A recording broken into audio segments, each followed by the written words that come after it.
read from Matthew chapter 9, मत्ती 9वां अध्याय verses 27 to 29. उसका 27 से 29 तक हम पढ़ेंगे। Matthew chapter 9, verses 27 to 29. मत्ती 9वां अध्याय उसका 27 से 29। जब यीशु वहाँ से आगे बढ़ा तो दो अंधे उसके पीछे ये चिल्लाते और पुकारते हुए चले, हे दाऊद की संतान, हम पर दया कर। और जब वह घर में प्रवेश कर चुका तो वे अंधे उसके पास आए। यीशु ने उनसे कहा, क्या तुम विश्वास करते हो कि मैं यह कर सकता हूँ? उन्होंने उससे कहा, हाँ प्रभु। तब उसने यह कहते हुए उनकी आंखों को स्पर्श किया, तुम्हारे विश्वास के अनुसार तुम्हारे लिए हो जाए। Yeah, here there are two blind men who came to Jesus for healing. यहाँ हम दो अंधे व्यक्तियों के बारे में हम पढ़ते हैं जो आंखों की सौख्य के लिए आते हैं प्रभु के पास। And the first question Jesus asked them is, do you really believe that I am able to give you, I am able to open your eyes? उनको ये प्रश्न प्रभु पूछते हैं कि क्या आप विश्वास करते हो कि मैं आपकी आंखों को खोल सकता हूँ? And the spiritual meaning of that we were meditating last week, how our eyes can be blinded with lusting after women. हमने पिछले हफ्ते इस विषय में पढ़ा था कि किस रीति से हमारे आंख आत्मिक रीति से अंधे हो सकते हैं जब हम इच्छाओं के अनुसार हमारे आंख दौड़ते हैं। That we don't look at other women as our own mothers and sisters and daughters. जब हम दूसरी स्त्रियों को अपने माँ और बहन के समान उनको देखते नहीं हैं। And that's a blindness of lust. वो अंधता है इच्छा की। You remember Herod, the ruler, it says he was so much enjoying listening to the anointed preaching of John the Baptist. हम हेरोद राजा के बारे में ऐसे पढ़ते हैं कि वह यूहन्ना बपतिस्मा का जो सुसमाचार है वो बड़े ध्यान से सुनता था। Yeah, I'm sure every one of us we listen to messages here. Nobody likes to put away messages. We all like to listen, like Herod. उसी रीति से हम लोग भी संदेश सुनने में अधिक तत्पर रहते हैं, हम सभी। But the same Herod, it says further, he was looking at a young girl dancing half naked. परंतु हम उसी हेरोद के बारे में आगे पढ़ते हैं कि यह सुनने के बाद वह एक आधी नग्न स्त्री नाचते हुए हम उसके बारे में देखते हुए वह हम पढ़ते हैं। And that young girl is none other than his daughter, because he married a woman named Herodias, and Herodias' daughter was dancing. और वो जो लड़की थी वह उसकी ही लड़की थी क्योंकि उसने हेरोदियास के साथ शादी की थी और वह उसकी लड़की थी। So the lust can blind us so much that Herod didn't even realize that he was lusting after his own daughter. यह इच्छा हमारे आंखों को इतना अंधा बना सकता है कि हम अपनी बच्चियों को भी इस रीति से गलत रीति से हम देख सकते हैं। Yeah, next time we are tempted to lust after another woman, let the Lord, Spirit of God, remind us that that woman is our sister or mother or daughter. अगली बार जब हम इस रीति से और कोई स्त्री को इच्छा से देखना चाहते हैं तो प्रभु हमें ऐसे जागरूक करे कि यह दिखाए कि वह स्त्री जो है वो हमारी बहन, हमारी माँ है। And I was just thinking there is much more greater blindness, much more dangerous blindness than lusting after women. मैं इस रीति सोच रहा था कि उस इच्छा से भरी आंख की अंधता से बढ़कर भी एक अधिक अंधता है। And that is having an eyes of bitterness, not forgiving others who hurt us. और वह अंधता इस विषय में है कि दूसरों को हम माफ न करना, उनके विषय में बुरा सोचना, वह इससे बढ़कर एक अंधता है। Whenever somebody hurts us, whether it is home or in the office, some colleague or some relative or some brother or sister in the church. जब कोई हमारे विषय में कुछ बुरा करता है, हमारे घर में हो या ऑफिस में हो, कुछ गलत करता है हमारे विषय में, our immediate reaction is to turn our face away. We don't want to look in that person's eyes. तो हमारा तुरंत जो उत्तर रहता है वो हमारा ऐसा रहता है कि हम उनको आंख से आंख देखना नहीं चाहते, हम हमारा मुंह फेर लेते हैं। Even if sometimes we may say with our words, I have forgiven, but our eyes will tell that whether we are really forgiven or not. हम कई बार मुंह से बोल देते हैं कि हमने उस व्यक्ति को जिसने हमसे बुरा किया उसको माफ कर दिया है, परंतु हमारे आंख वो दर्शाता है कि हमने अभी भी माफ नहीं किया क्योंकि हम उनको सीधा मुंह पे नहीं देख पा रहे हैं। No, just like lusting, when we have lust in our hearts, it will come out through the eyes. We cannot hide it. जिस रीति से इच्छाएं भी जब हमारे हृदय में भरा रहता है तो वो आंख के द्वारा बाहर आता है। Yeah, a man who is lusting and lusting and lusting, he may think nobody is watching, but a godly man A mature, godly, pure man can see the lust in that person's eyes. एक व्यक्ति जो ऐसे इच्छाओं से भरा रहता है अपने आँख के द्वारा, वह जितना भी बाहरी रूप से अच्छा दिख रहा हो, एक दैविक मनुष्य उसको देखता है तो वो पहचान सकता है उसकी स्थिति। Yeah, those godly people may not go and tell because it's the Holy Spirit's work to convict. वो जो दैविक व्यक्ति है वो चीजें समझने के बाद भी वो दूसरों को शायद बताता नहीं है, It's the Holy Spirit's work to convict. क्योंकि वह पवित्र आत्मा का वो कार्य है, वह दूसरों को बताता है उसकी गलतियां। Yeah, the same way when we have unforgiveness towards those who hurt us, we cannot hide it, it will come through our eyes. उसी रीति से जब हम दूसरों को क्षमा नहीं करते हैं तब भी हमारे आंखों के द्वारा वह खराबी हमारे आंखों के द्वारा बाहर आती है। Yeah, we may think nobody is watching my heart, हम ऐसे सोच सकते हैं कि कोई हमारे हृदय को नहीं देख रहा है, but those who walk closely with the Lord, godly, old, mature people who have pure eyes, they can sense there is something wrong with that person's eyes. There is unforgiveness, bitterness. परंतु एक दैविक व्यक्ति जो प्रभु के साथ चला हुआ है वह यह देख सकता है कि उसके आंख से वह चीज बाहर आ रही है। And I just want to read how Jesus, how pure his eyes were. मैं यीशु के विषय में पढ़ना चाहता हूँ कि उनके आंख कितने पवित्र थे, Pure. शुद्ध थे। Luke chapter 22. लूका 22वां अध्याय। We all know the context. Luke chapter 22 is when Peter was questioned 3 times. Are you the disciple of Jesus? हम इसके विषय में जानते हैं कि ये तब हुआ था जब पतरस को कई बार पूछा गया था कि तू। Luke chapter 22. लूका 22वां अध्याय। And all 3 times Peter says, denying, saying, I don't know who Jesus is. 3 बार उसको पूछा गया कि तू प्रभु यीशु को जानता है, तो वो बोला नहीं जानता हूँ। Now many times I have realized that this is not such a serious sin what Peter had committed. मैं कई बार जब इसमें से जाता हूँ, गुजरता हूँ, तो मेरे को लगता है कि जो पतरस ने किया था वो बहुत बड़ा गंभीर चीज नहीं है। But we need to understand God's word when we put ourselves in that situation. हम प्रभु का वचन तब सही रीति से समझते हैं जब हम अपने आप को उस व्यक्ति के विषय के जगह पर हम अपने आप को डालते हैं। Think of Jesus as the spiritual husband. सोच के देखो कि जो प्रभु यीशु है वह आत्मिक रीति से हमारा पति है।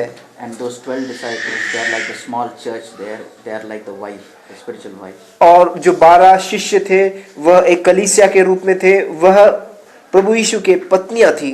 And when they came to arrest Jesus, जब प्रभु यीशु को पकड़ने के लिए वो आए, some of the Jews were questioning Peter. By the way, you're Mrs. Jesus, right? You're one of the disciples. तब वह जो पूछ रहे थे उनका मतलब यही था कि तू प्रभु यीशु की पत्नी, मतलब कि उसके साथ रहने वाला है, ऐसा उन्होंने प्रश्न पूछा। And Peter 3 times he said, I don't know who you're talking about. I don't know who this Jesus is. तीनों समय पर पतरस ने ऐसा उत्तर दिया कि मैं इस प्रभु यीशु को नहीं जानता हूँ। Now, if we put ourselves in that situation, अगर हम अपने आप को उस स्थिति पर डालते हैं, when we are falsely accused by some police, for a wrong which we have never done, एक गलत रीति से हमारे विषय में पुलिस आके हमको दोष दे रहा है जिसके विषय में हमने गलत नहीं किया, and the police comes to our home to arrest the husband, और पुलिस आता है और हमें पकड़ने के लिए, जो पति को पकड़ने के लिए आ रहा है, and as the police is taking the husband, he asks the wife, by the way, are you his wife? Are you? और जब वो पुलिस आके वो पति को पकड़ के लेके जा रहा है तब वो पत्नी से पूछता है कि क्या तू इसकी पत्नी है क्या? And the wife says, no, I don't know who this man is. Take him. तो पत्नी बोलती है कि मुझे मालूम नहीं ये कौन सा आदमी है, इसको पकड़ के लेके जाओ। Even the most unconverted person, husband also will little break his heart.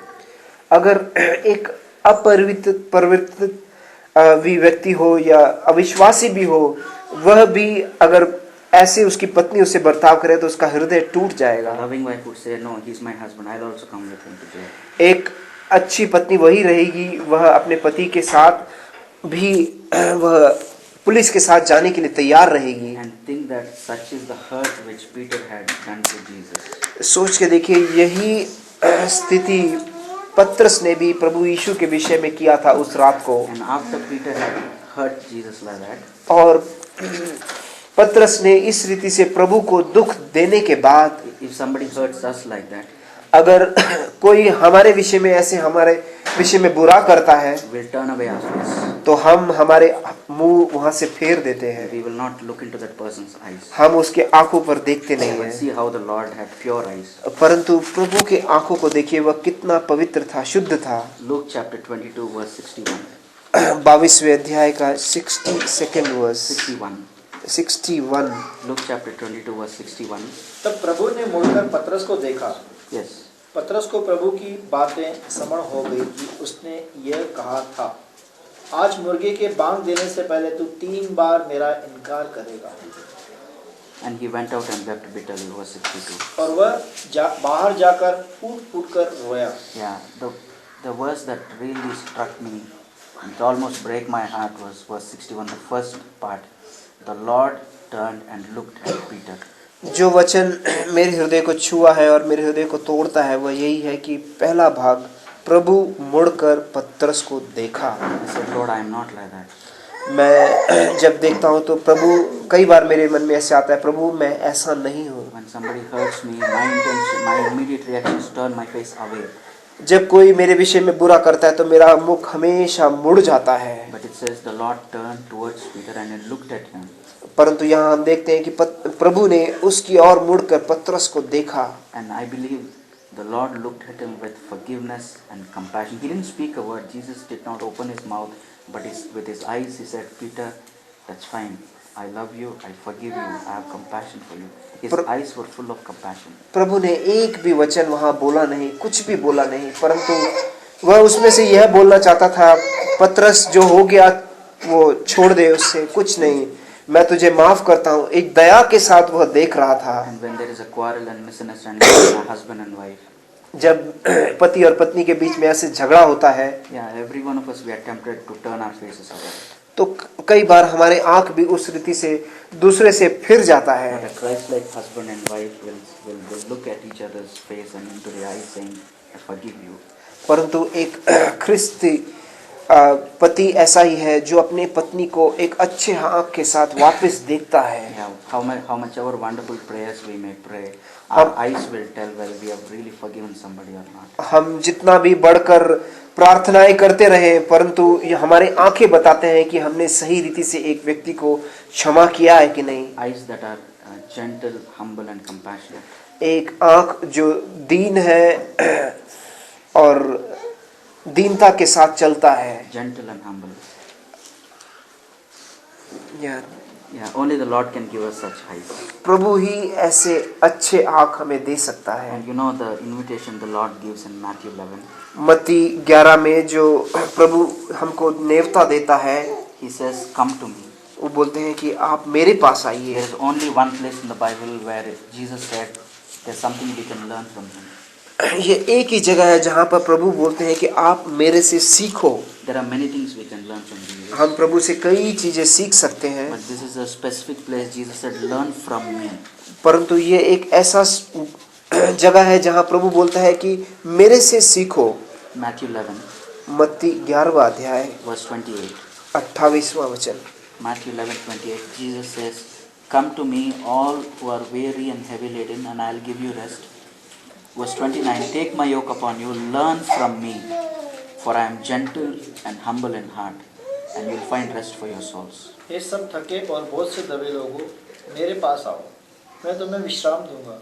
मेरा जुआ अपने ऊपर उठा लो और मुझसे सीखो, क्योंकि मैं नम्र और मन में दीन हूँ, और तुम अपने मन में विश्राम पाओगे। Yeah, if we come to the Lord, acknowledging our condition, Lord, I am blind. Not like the Pharisees. Pharisees were always thinking, I am not blind, I can see fine. हम अगर प्रभु के पास ऐसे अपनी अवस्था को हम अंधे हैं करके बोल के आए, हमें उस रीति से नहीं आना जिस रीति से फरीसी लोग आए थे। वह समझते हैं कि उनके आंखें खुले हैं और वह उस रीति से प्रभु के पास कभी नहीं आ पाए। But if I can acknowledge my sin and say, Lord, my eyes are blind with bitterness, I am not able to look at some people with forgiveness. There is always, even though I say I have forgiven, but with my eyes, there is some sort of bitterness in my eyes. मैं बाहरी रूप से तो बोल रहा हूँ कि प्रभु मैंने उनको क्षमा कर दिया है, परंतु मैं सही रीति में मैं उनके आंख में देखता हूँ तो मेरे अंदर बुराई है। And whenever I look at that person who has hurt me, there is something which is not of Christ. There is some bitterness. जब मैं उनके आंखों पर मेरे आंख से देखता हूँ तो मेरे अंदर कुछ बुराई मुझे दिखती है, कड़वाहट दिखती है मेरे में। Yeah, if I'm weary and heavy laden with such bitter eyes, the Lord says, come to me, I'll teach you. You don't have to learn it by yourself. I learn from me, I'll teach you how to have gentleness and humility. There it says in the heart, I would say, eyes that are gentle and humble. तब प्रभु यहाँ हमको इस रीति से बोल रहे हैं कि अगर ऐसे भार के साथ जो हमारे हृदय में कड़वाहट से भरे हुए स्थिति में हम अगर प्रभु के पास आते हैं, तो प्रभु बोलता है कि मैं तुम्हें सिखाता हूँ, तुम अपने आप से करने की जरूरत नहीं, मैं सिखाता हूँ कि दीन और हृदय में कैसे नम्र रहना। यहाँ हृदय के विषय में बोला है, लेकिन मैं उसे आंख के रीति में बोलना चाहता हूँ, कैसे प्रभु का नम्रता और दीनता हमारे आंखों के द्वारा हम दिखा सकते हैं। But if I don't humble myself, if I continue in my pride and bitterness in my eyes, परंतु अगर मैं ऐसे नम्र और दीन नहीं होना चाहता हूँ और मेरे आंख ऐसे भरे रहेंगे, he will say the same thing what he said to the Pharisees. तो वह भी फरिसियों के साथ जो बोला वही चीज हमारे विषय में बोलेगा। Now what he said to the Pharisees in Matthew chapter 9 verse 13. वो 9वें अध्याय के 13वें वचन में जो फरिसियों के विषय में प्रभु ने बोला, This is exactly opposite of what we've just read now. Come to me and learn. अभी जो लिखा है आओ और मेरे से सीखो, उसका उल्टा ही वहां लिखा हुआ है 9वें अध्याय। The Pharisees said, okay, you go and learn yourself. वहां फरसी बोलते हैं कि तू खुद जाके सीख। Yeah, the Lord never says to a Pharisee, come to me and learn. प्रभु कभी भी एक फरसी के पास जाकर नहीं बोलते कि मेरे पास आकर सीख। But if we can acknowledge honestly, Lord, my eyes, there is some unforgiveness towards somebody, I'm not able to forgive. If I come to the Lord with that broken heart, the Lord says, come to me, I'll teach you, learn from me how to have eyes that are gentle and humble. परंतु अगर हम अपने आप को दीन करके प्रभु के पास ऐसे जाते हैं, प्रभु मेरे आंख में वो कठोरता है, दूसरों को मैं क्षमा नहीं कर पा रहा हूँ, उस रीति से हम जाते हैं, तो प्रभु हमसे बोलेगा मेरे पास आ और मैं तुझे सिखाता हूँ। And also to be patient with those who are learning slowly. और उसी समय पर दूसरों के विषय में भी जो सीख रहे हैं, हमें दयालु होना चाहिए। Not to be impatient and come down heavily on them. Why are you still there? हमें उनके विषय में ऐसे उन्हें धक्का नहीं देना है कि आप अभी भी उस स्थिति तक क्यों नहीं पहुंचे करके जबरदस्ती नहीं करना है। Have eyes of compassion. उनके ऊपर एक दया का आंख होना जरूरी है। To look at everybody like how Jesus looked at Peter. जिस रीति से प्रभु ने पतरस को देखा, उसी रीति से सबको देखने का एक आंख प्रभु से मांगना है। So last month when we went to Navi Mumbai, I was really blessed by what Brother Ian has shared. पिछले महीने जब हम बंबई में गए थे भाई इयन के मैसेज सुनने के लिए, वह सुनकर मेरे हृदय को अधिक छुआ। And towards the end, we husbands from Pune, we went to brother and asked for some suggestion what we need as husbands. हम भाई के पास जाके पूछा, हम पति लोग क्या करना चाहिए, ऐसे विषय में भाई के साथ हम बात कर रहे थे। Yeah, whenever we speak to the Lord or listen to a man of God, it's always good to have a listening ear. हम इस रीति से जब एक प्रभु के पास या कोई प्रभु के दास के पास जाते हैं, तो एक सुनने वाले कान के साथ उनके पास जाना हमेशा अच्छा है। And he was sharing from Genesis 33. वह उत्पत्ति 33वें अध्याय से बोल रहे थे। This is when Jacob he's going back to his hometown with his wives and children.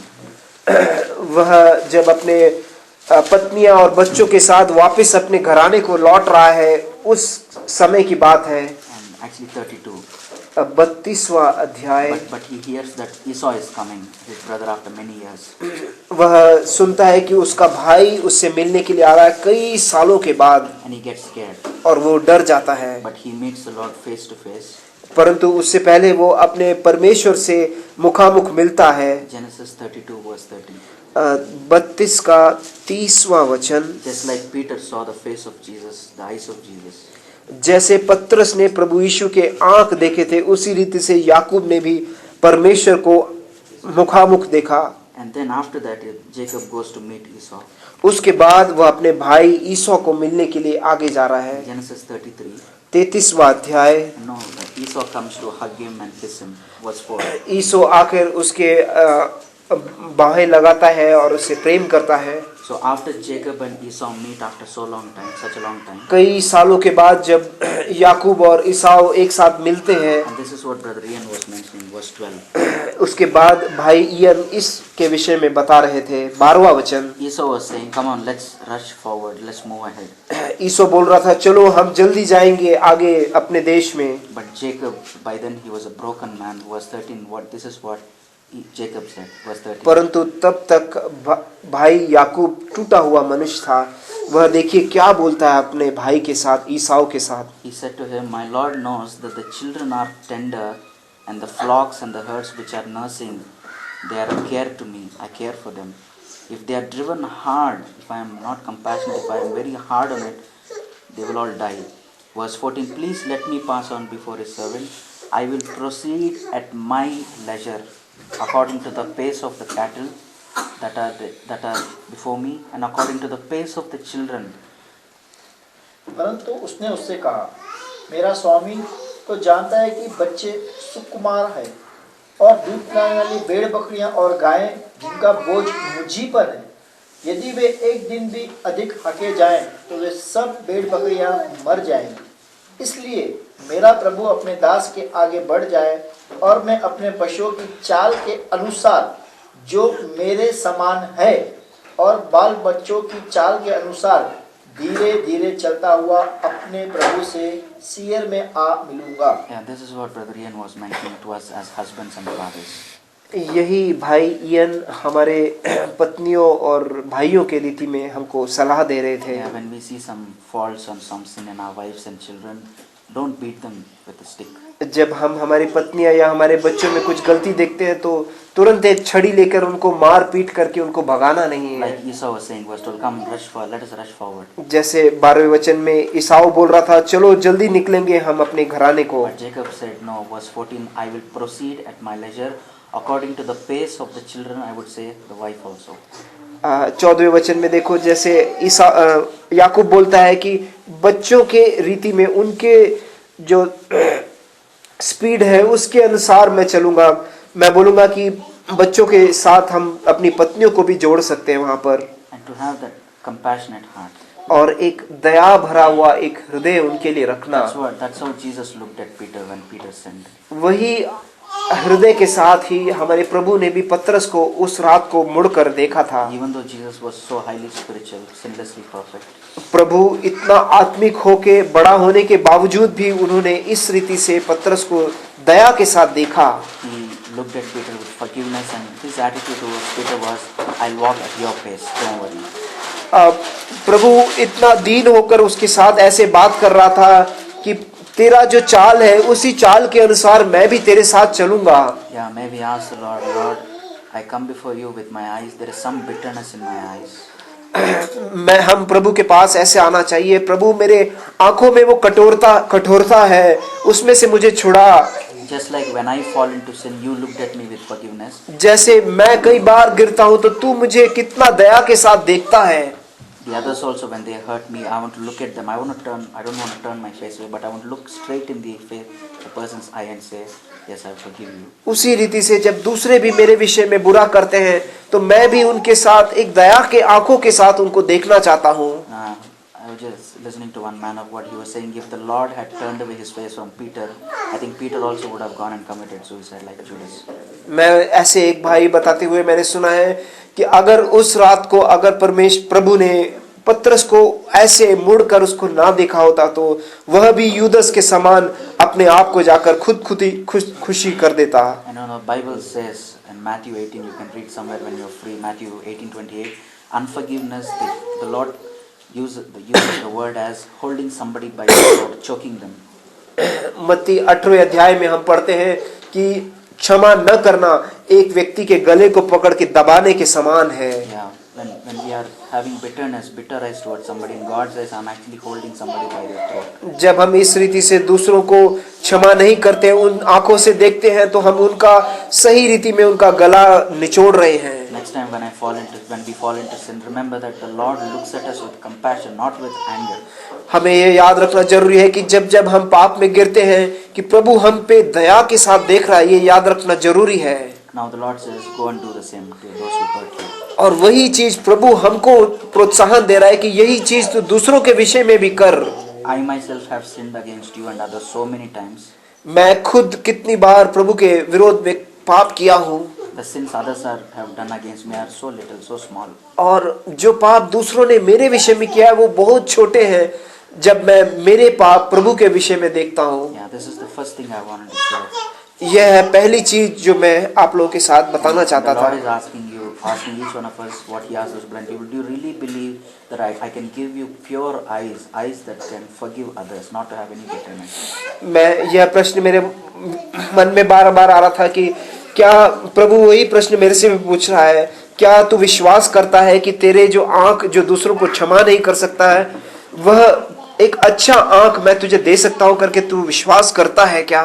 And those of us who say by faith, yes Lord, we will have such pure eyes, but if we remain in unbelief, we will have eyes of bitterness all through our life. अगर हम भी विश्वास के साथ रहे तो हम भी इसमें से छुटकारा पा सकते हैं, परंतु अविश्वास में रहेंगे तो हम जीवन भर इस खराब आंख के साथ जो क्षमा नहीं करता हम जीते रहेंगे। The second thing is Mark chapter 8. और दूसरी चीज वो जो लिखा है वो मरकू 8वें अध्याय में Another kind of blindness. एक दूसरी रीति की अंधता। Mark chapter 8 मरकू 8वां अध्याय verse 15. का 15वां वचन। Mark chapter 8 verse 15. We all know that Jesus, the greatest battle he had in all his life was against hypocrisy, the hypocrisy, Pharisees. हम जानते हैं कि सबसे बड़ा जो युद्ध प्रभु के सामने था वह फरिसियों और ढोंगियों के विरोध में था। Those who were honest, Jesus was very friendly with them. जो अपना गलती अंगीकार करते थे उनके विषय में प्रभु हमेशा उनका दोस्त था। But those who act and those who try to pretend, Jesus had always problems with such people. परंतु जो ढोंगी थे, जो बनावटी अपने जीवन को दिखाते थे, उनके विषय में प्रभु को हमेशा तकरार रहता था। Yeah, Mark chapter 8 verse 15. मरकू 8वां अध्याय उसका 15वां वचन। He was not recommending there. वहाँ वह कुछ चीज बता नहीं रहा था। He says he was giving orders to them. वहाँ लिखा हुआ है कि वह चेतावनी दे रहा था, which is something very serious and important. इसका मतलब है वह कुछ प्रमुख और मुख्य चीज के विषय में बता रहा था, इसीलिए वो आज्ञा दे रहा था। He says, watch out. वो बोला था ध्यान रखो, Beware, there are two leavens. ध्यान रखो कि वहाँ दो खमीर है। One is the leaven of the Pharisees, एक है फरिसियों का खमीर, and we all know what that is, hypocrisy. और वो हम जानते हैं वो ढोंगीपन का है। Being in one person in the church and another person at home and office. वह है घर में एक और बाहर ऑफिस में एक दूसरा मुंह, And in the leaven of the Herod. और दूसरा जो खमीर है वो हेरोद का खमीर है। We just heard what leaven of Herod means. Enjoying, listening to messages, but never repenting of our impure eyes. और हमने हेरोद का खमीर के बारे में थोड़ी देर पहले हमने सुना कि अच्छे सुसमाचार सुनने में एकदम तत्पर, परंतु अपने जीवन में पाप में इतनी बुरे आंख के साथ जीना। Yeah, we'll just put our finger there and just want to read one verse regarding hypocrisy from Genesis 27:22. हाथ यहाँ रखकर हम उत्पत्ति में जाएंगे, वहाँ पे ढोंगीपना के विषय में एक वचन हम पढ़ेंगे। And Jacob wanted to grab the blessing from his father. हम जानते हैं कि याकूब अपने पिता से वो जो अच्छा भाग है वो लेना चाहता था। It's sad to see that his mother instigated Jacob to be a hypocrite. और हम यह दुख की बात है कि उसकी माँ ने भी उसको प्रोत्साहन दिया कि वह भाग वह ले ले। Genesis chapter 27 verse 22. उत्पत्ति 27वां अध्याय। And Jacob, he was a smooth man, but Esau was a man who had a lot of hair, was 11. याकूब जो था वह एकदम उसके देह पे बाल नहीं थे और उसका जो भाई था वो बाल से भरा हुआ था। So he came pretending that he was Esau. इसलिए वह बनावटी रूप में ईसो के रूप में वह उनके पास आया। Verse 22, Genesis chapter 27 verse 22. 27 का 22वां वचन। अतः याकूब अपने पिता इसहाक के निकट गया और उसे छूकर कहा, आवाज तो याकूब की है परंतु हाथ तो इसहाक के हैं। Yeah, that is hypocrisy. The voice is the voice of Jacob, but the hands are the hands of Esau, which means the words that I speak are like one person, but whatever I do, they are not matching with what I say. That's completely different person. यहाँ ढोंगीपना के विषय में बताया हुआ कि जो बोल रहे हैं वो एक है, परंतु जो कार्य कर रहे हैं वे अलग है। जिस रीति से यहाँ याकूब ईसाऊ का बनावट बन के वहाँ आया था। Yeah, my voice can be so wonderful and nice and sweet in the church.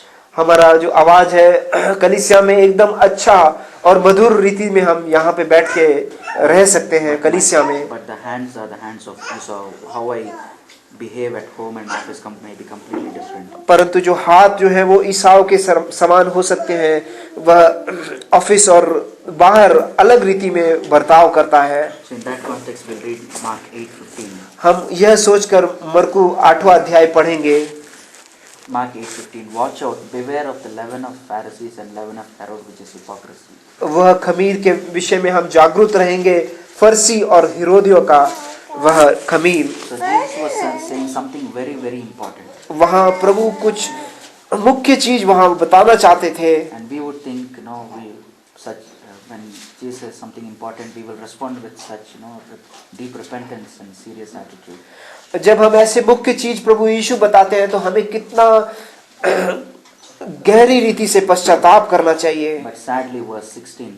परंतु यह दुख भरी चीज है कि 16 वचन में और कुछ लिखा हुआ है। They began to discuss with one another that we don't have enough bread. परंतु वहाँ हम देखते हैं कि वो आपस में यह बात कर रहे थे कि वहाँ रोटी नहीं है करके। When the Lord says something very, very important, get rid of hypocrisy from your life. जब प्रभु हमसे कुछ मुख्य चीज बताता है कि आपके जीवन से ढोंगीपना निकाल दे, And we can begin discuss with our one another with anxious thoughts of future. We don't have enough bread, we don't have enough money. I don't know how to bring up my children. What about the future? परंतु यह सुनने के बाद हमारे जीवन में हमारे हृदय में हमारे दैनंदिन के जीवन की जो जरूरतें हैं या भविष्य के विषय में खाना नहीं है या रोटी नहीं है या बच्चों को कैसे पालन पोषण करेंगे उसके विषय में हम सोचते बैठते हैं। Taking care of our needs on earth, the physical needs, the Lord will take care if we seek Him and His kingdom and His righteousness. इस धरती के चीजें हमारी जरूरतों को प्रभु जरूर देगा अगर हम यह विश्वास अगर प्रभु के रीतियों में हम चलने के लिए आग्रह रखेंगे तो। We don't have to discuss with one another that we don't have enough money. हमें एक दूसरे से यह बात करने की जरूरत नहीं कि हमारे पास पैसा नहीं है। This is the second blindness, the blindness of anxiety, fear of future.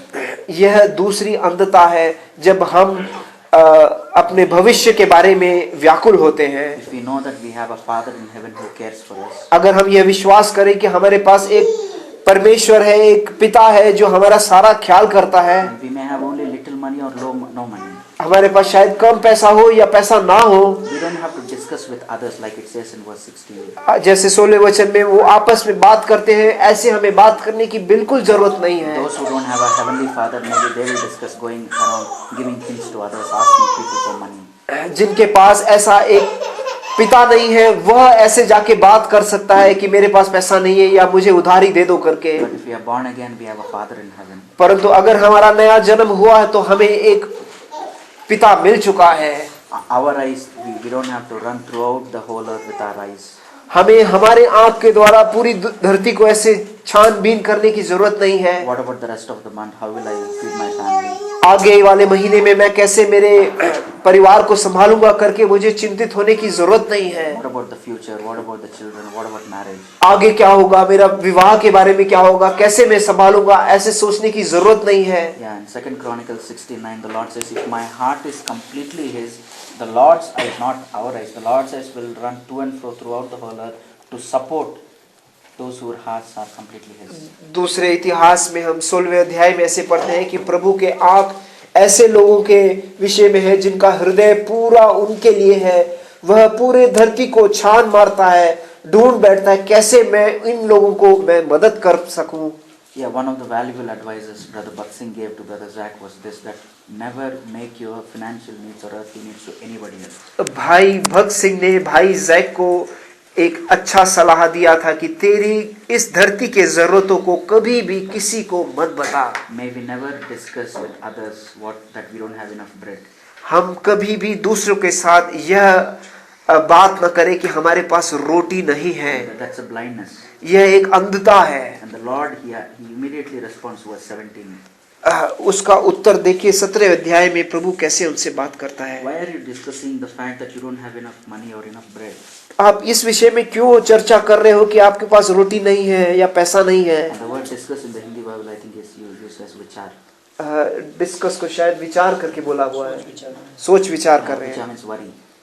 मतलब चिंतित होना। Why are you worrying that you don't have enough bread? आप क्यों चिंतित हो रहे हो कि आपके पास रोटी नहीं है। Don't you yet see or understand क्या आप देखते नहीं हो और समझ नहीं पा रहे? Do you have a hardened heart? क्या आपका हृदय ऐसे कठोर हो गया है? Verse 18, having eyes you don't see, which means you're blind. आपको आंख होकर भी आप देख नहीं पा रहे हो? Verse 19, have you forgotten how I fed 5,000 people with just 5 loaves and 2 fish? क्या आप भूल गए कि मैंने 5 रोटियों से 5,000 लोगों को भोजन दिया था? And how many baskets were left over? ये सब होने के बाद मैंने कितने टोकरियां खाना बाकी बचा था? And they answered 12.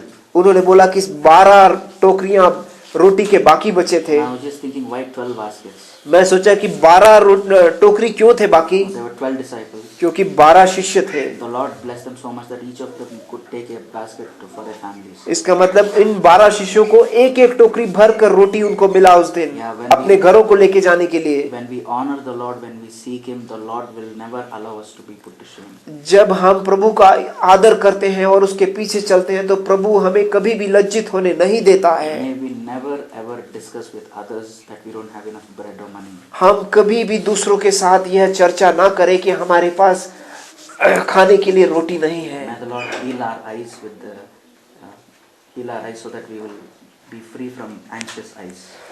हमें प्रभु ऐसा चंगाई दे कि हमें ऐसा आँख दे कि हम कभी भी ऐसे व्याकुल ना हो। The Lord said, "Look at the birds of the air." प्रभु ने बोला कि उस चिड़ियों को देखो जो आकाश में जाते हैं। And you know it says, I think in Mark 6 or somewhere, it says, "Your heavenly Father feeds them."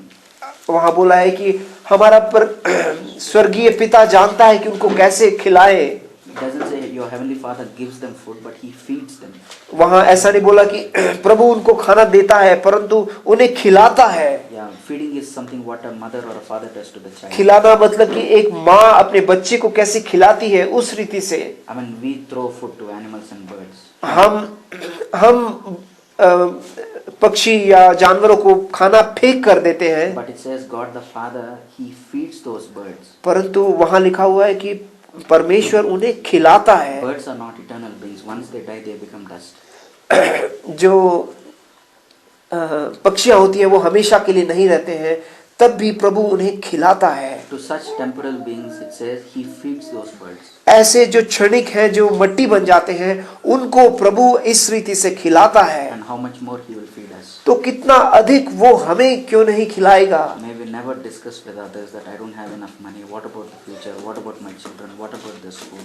हम इसलिए कभी भी दूसरों के साथ यह विचार नहीं करेंगे कि क्या हम भविष्य के बारे में, हमारे बच्चों के बारे में, उनके शाला के बारे में हम कभी भी विचार विमर्श नहीं करेंगे। Yeah, He will take care of us. वह उन सभी चीजों के बारे में प्रभु ख्याल करेगा। May we ask the Lord, heal my eyes from this anxiety.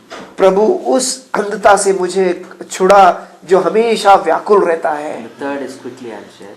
और तीसरी जो अंधता है उसके विषय में मैं जल्दी बताना चाहता हूँ। Verse 22. वह 22वां वचन। Here is another blind man who came to Jesus, who was brought to Jesus. यहाँ एक अंधा व्यक्ति को प्रभु के पास लेके आए थे। And verse 23, the Lord takes him by the hand to outside the village. और उसका हाथ पकड़कर उसे उस गांव के बाहर लेके जाता है। And he spits on his eyes, laying his hands on him. He says, "Do you see anything?"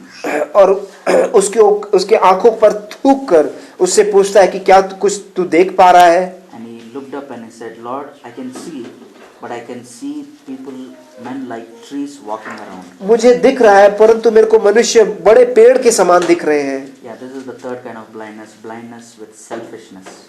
यह तीसरा अंधता है जब मैं मेरे विषय में स्वार्थता के साथ मेरी आंखें हैं। Yeah, why I say it is selfishness is because मैं इसलिए बोल रहा हूँ कि ये स्वार्थता है क्योंकि when this man, when he was partially healed, he could not see people as people created in the image of God. He was able to see them like trees. Trees are not created in God's image.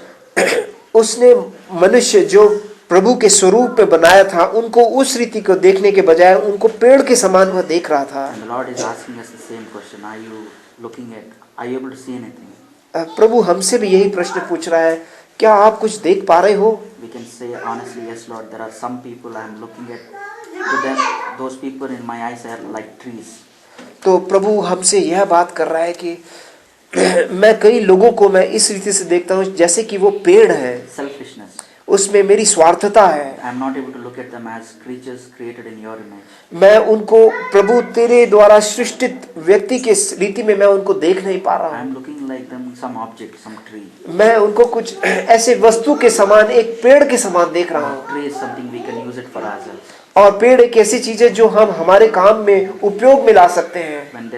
When we are hungry, we can pluck the fruit and eat. जब हमें भूख लगता है तो उसमें जाके हम फल खा सकते हैं। When we are tired, we can go to the shade of the tree. जब हम थक जाते हैं तो उसके छांव में जाके बैठ सकते हैं। And when we are cold, we can cut down some of the branches and warm and use for ourselves. और जब हमें ठंडी लगती है तो उसके कुछ भाग काट कर हम उसमें से गर्मी पाक कर अपने आप को सेक सकते हैं। Yeah, are we looking at others like trees? You know how I can use others for my selfishness, how I can misuse and take advantage of others. क्या हम लोगों को भी इसी रीति से दूसरों को अपने उपयोग में मैं कैसे ला सकता हूँ करके दूसरों को देख रहे हैं क्या?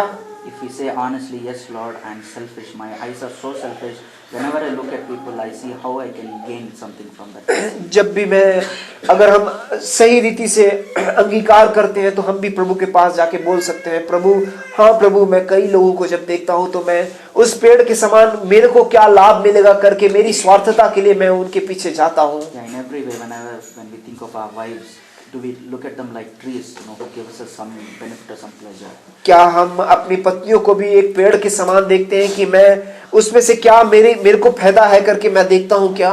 Cooking food whenever I am hungry. जब मुझे भूख लगता है तो मेरी पत्नी मेरे लिए खाना बना के देती है। And giving me sexual pleasure whenever I need it. जब मुझे लैंगिक संबंध चाहिए तो मैं अपनी पत्नी से ले सकता हूँ। May the Lord heal our blind eyes. प्रभु हमें उस बुरे आँख से, जो स्वार्थता की आँख है, उससे हमें छुटकारा दे। Now we're looking at some brothers and sisters in the church and how I can get some benefit from the church. क्या मैं उस रीति से मेरे भाई और बहनों को भी उस रीति से देखता हूँ कि मैं उनसे क्या लाभ पा सकता हूँ? I say, Lord, heal my blind eyes.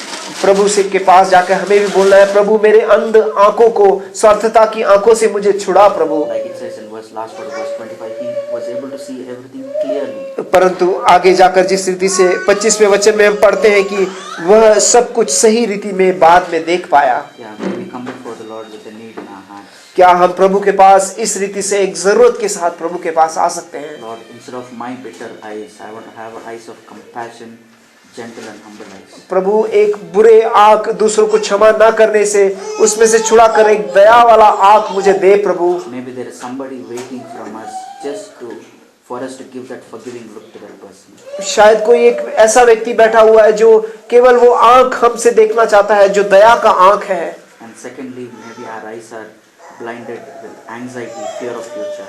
और दूसरा, शायद हमारे भी व्याकुल होकर, चिंतित होकर हमारे आँख वहाँ यहाँ भटक रहे हैं। And maybe ask Lord, Lord, I don't want to be anxious. I want to trust in you. I want to seek you. You will add everything I need. प्रभु के पास जाकर, प्रभु तू मुझे सब कुछ देगा मेरे जरूरत के अनुसार करके, ऐसे हम प्रभु के पास जाएंगे। And if our eyes are blind with selfishness, अगर हमारे आँख स्वार्थता के साथ भरा हुआ है और अंधा है, and ask the Lord, Lord, I don't want to look at people like trees. प्रभु मैं दूसरों को एक पेड़ के समान नहीं देखना चाहता I want हूँ। to look at them as those who are created in your image. प्रभु मैं उनको सबको तेरी सृष्टि में बने हुए हैं करके इस रीति में मैं उन सबों को देखना चाहता हूँ। May the Lord help us. प्रभु हम सबों को मदद करें।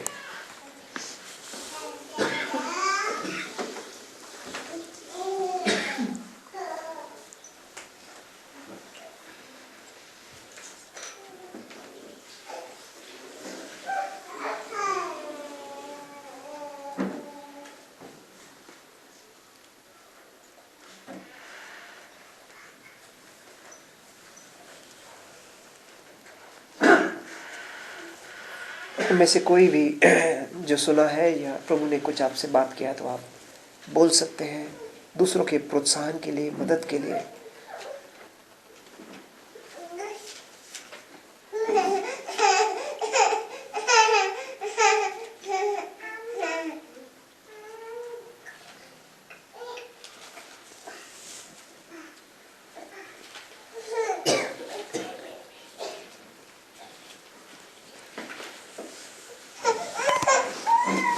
The eyes of compassion was something which really spoke to me now, and even when Brother Ian was speaking in the Bombay conference, what came to my heart was, I can be so hard at others and not have a forgiving heart, accepting them as they are. I see the most hard which we become is in relation to our own family members. One reason I see is that they are our own, so we put the maximum load on our own family members. We expect so much.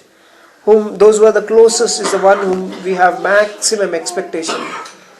And the people who get the maximum of those lack of compassion, the hardness towards them is our own family members.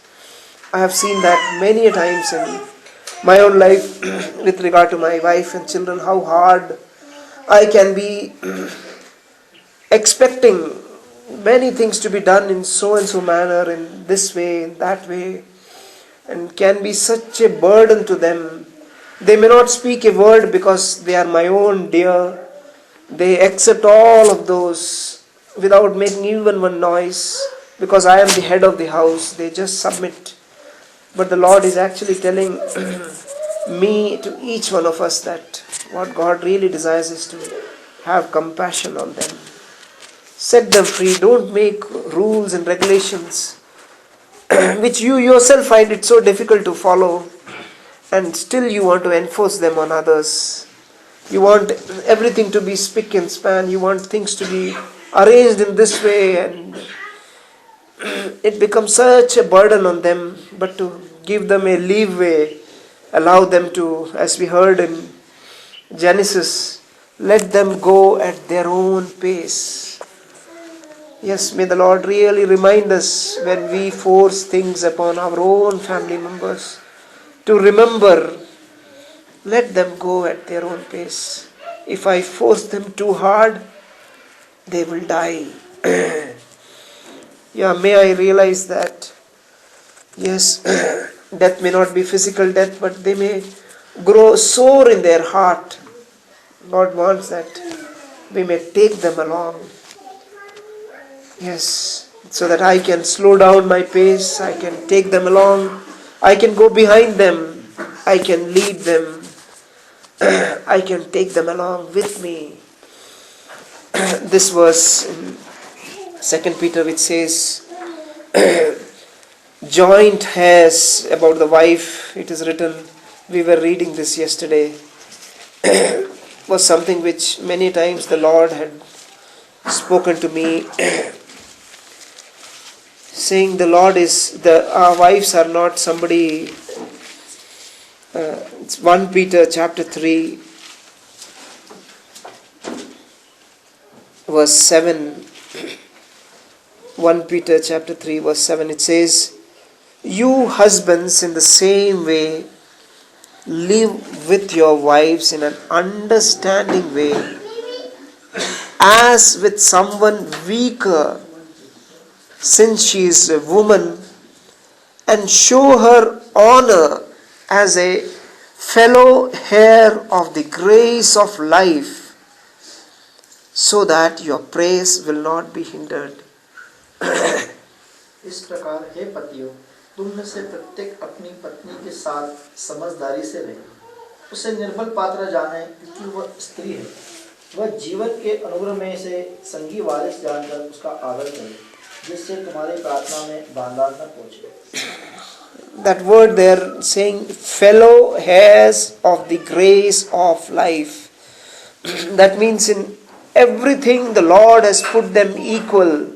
Of course, I am the head of the house, but in all other matters concerning the home, she is equal to me. I need to consult with her.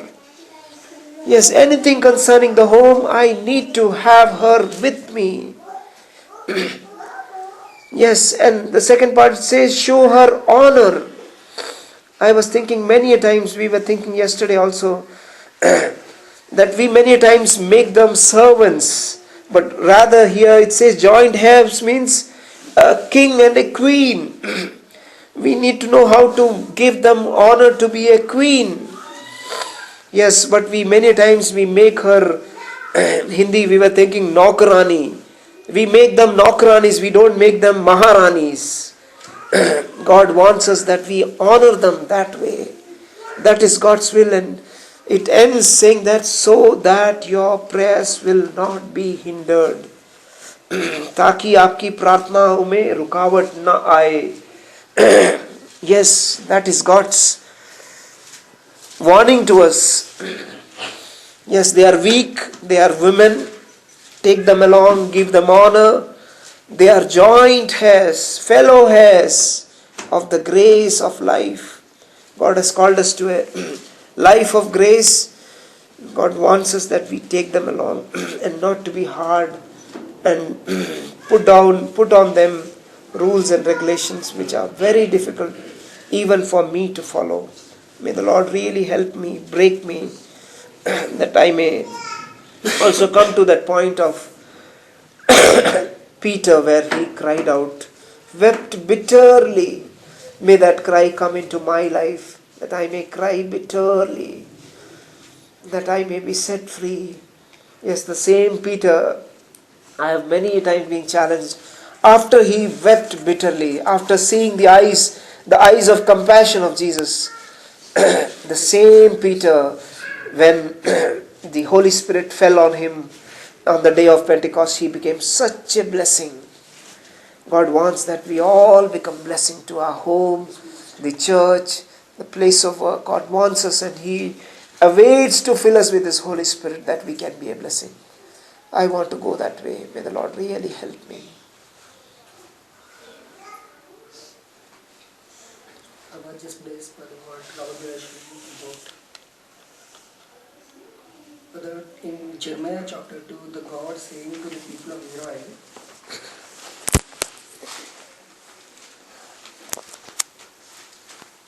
was,